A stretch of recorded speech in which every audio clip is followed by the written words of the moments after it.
আজকে হচ্ছে আমার গাড়ি কিছু কাজ করাতে হবে। কাজ মিন্স হচ্ছে আমার পিছনের ব্রেকটা, তো তোমাদের বলা হয়নি, পিছনের ব্রেকটা একটু প্রবলেম করছিল। পিছনের ব্রেক ক্যালিপারটা না, ব্রেক ক্যালিপার যে অ্যালাঙ্কিগুলো আছে, অ্যালাঙ্কিগুলো ইনকেস ব্রেক শু চেঞ্জ করার সময় পুরো টাইট করে দিয়েছিলো, ফুল টাইট। তো যার দরুন কী হয়েছে কি, অ্যালাঙ্কিগুলো এখন যখন খুলতে যাচ্ছি, ব্রেক শুটা চেঞ্জ করতে যাচ্ছি, তো ব্রেক শুগুলো এমনই টাইট করে অ্যালাঙ্কিগুলো করা আছে না, এতটাই টাইট তোমাদেরকে কি বলে বোঝাতে পারবো না, যে নতুন অ্যালাঙ্কি বোল্ট দিয়ে খোলার সময়ও অ্যালাঙ্কিগুলো পুরো ভেঙে আছে, ঠিক আছে। তো তোমার সেই জন্য এখন পুরো ব্রেক ক্যালিপারটা পুরোটাই চেঞ্জ করতে হচ্ছে। কী বলবো, খুবই কষ্টের ব্যাপার, ঠিক আছে। তো সেটা এখন চেঞ্জ করতে আছি, তোমরা দেখতে পারবে। যে এখন যাবো গাড়ি কিছু কাজ করাতে, গাড়িটা একটু সাজিয়েছিলাম, দেখতে পাচ্ছ গাড়ি। তো আস্তে আস্তে জিনিসগুলো করছি, ঠিক আছে। যেমন রিং করা বাবাগুলো কিছুদিন আগে লাগিয়েছিলাম, তো ওইগুলো র্যাপিং করানোটা শুধু বাকি আছে। তো তোমাদেরকে দেখাচ্ছি যে প্রবলেমটা হয়েছিল গাড়িতে।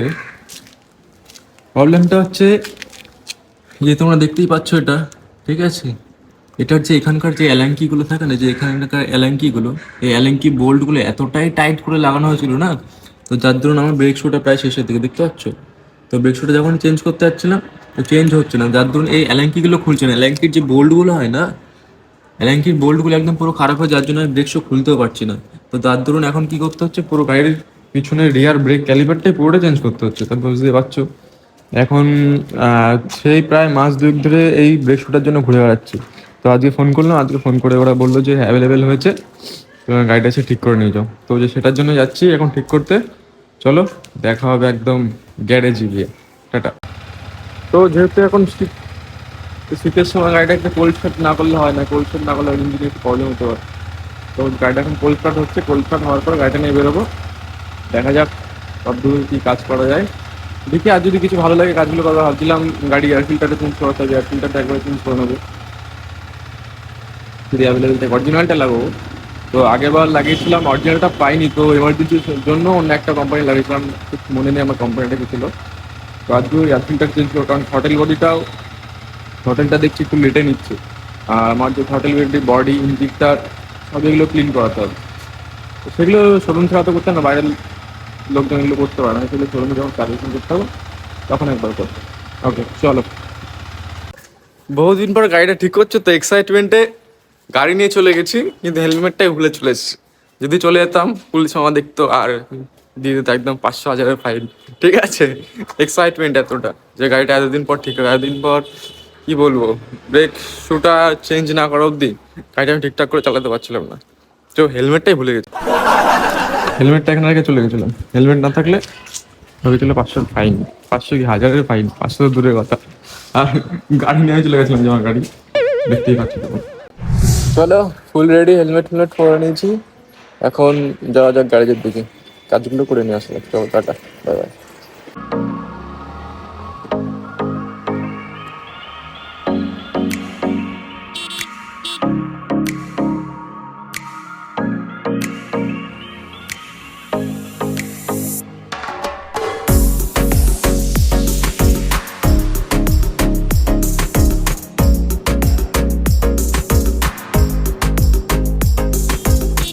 কলকাতা রাস্তায় সবই ঠিক আছে, কিন্তু সিগন্যালগুলো আমার একদমই ভালো লাগে না। সিগন্যাল বললেই প্রায় 20 থেকে 25 মিনিট দাঁড়িয়ে থাকতে যাবে কনফার্ম। ফাইনালি চলে এসেছি গ্যারেজে, এবার এখানে গ্যারেজে কাজটা করাবো দিয়ে চলো টাটা। এই সেই জিনিস যার জন্য এত ঝামেলা, একদিন পর অ্যাটলিস্ট পেয়েছি। এই যে অ্যালাঙ্কি দুটো, এই অ্যালাঙ্কি দুটোই প্রবলেম ছিল। অ্যাঙ্কেলের যে থ্রেডগুলো সবগুলো ছিল কেটে, ঠিক আছে, যার জন্য এত প্রবলেম হচ্ছে। এখন পাওয়া গেছে, এখন উল্টো রাইড হবে। তো অ্যাটলিস্ট গ্যারেজে তো চলে আসলাম, দেখি এখন মনু ভাই কখন ফ্রি হয়। মনু ভাইয়ের কাছ থেকে আমি গাড়ির কাজগুলো করাই, কেন জানি না অন্য কাউকে ভরসা পাই না, মেন কথা হচ্ছে ওটা, ঠিক আছে। তো দেখা যাক কতক্ষণ লেট হয়, চলো। তারপরে গাড়ি যখন খুলবে, কাজ করাবে, তখন দেখা হচ্ছে তোমাদের সাথে।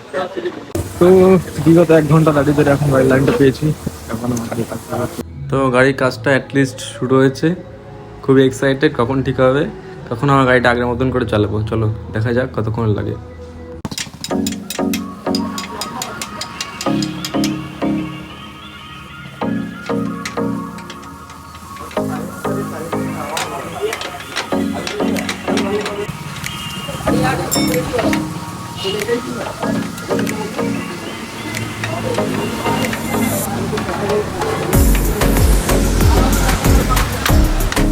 এই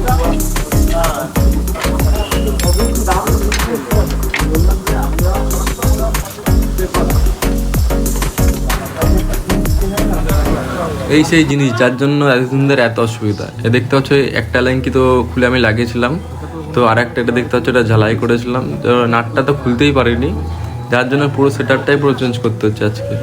এই নতুনটা লাগানো হয়েছে, দেখি কতক্ষণ লাগে লাগাতে, লাগিয়ে একদম পুরো ফুল টু রাইড হবে, আর কোনো অসুবিধা নেই। আর এতদিন যা অসুবিধা হচ্ছিলো পিছনের ব্রেকটা তাই আমি ইউজই করতে পারছিলাম না, কারণ আমার ব্রেক প্যাডটা পুরো শেষ হয়ে গেছিলো। দেখো একটু আছি, একটুখানি, মানে কিছুক্ষণ চালানো যাবে।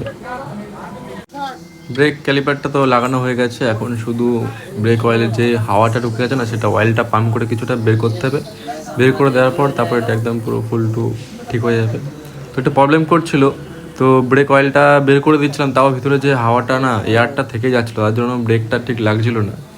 অনেকক্ষণ ধরে চেষ্টা করার পর, তারপরে বহুক্ষণ পর চেষ্টা করার পরে মোটামুটি ঘন্টাখানিক তো টাইম লেগেছে এটা ঠিক করার জন্য। ফাইনালি গাড়ি কাজটা কমপ্লিট হলো, ঠিক আছে। এখন হয়ে গেছে সুন্দর, দেখতেই পাচ্ছি, ঠিক আছে। তো একটু প্রবলেম হচ্ছিলো, জানি না কেন ব্রেকের যে পাম্পটা ঠিকঠাক কাজ করছিল না, ঠিক আছে। অয়েলটা ঠিক পাম্প হচ্ছিল না, ওটার জন্য দেরি হলো, নাহলে 5 মিনিটের কাজ লেগে গেল 1 ঘন্টা। ব্যাপারটা হচ্ছে এটাই। তো চলো দেখা হবে পরে।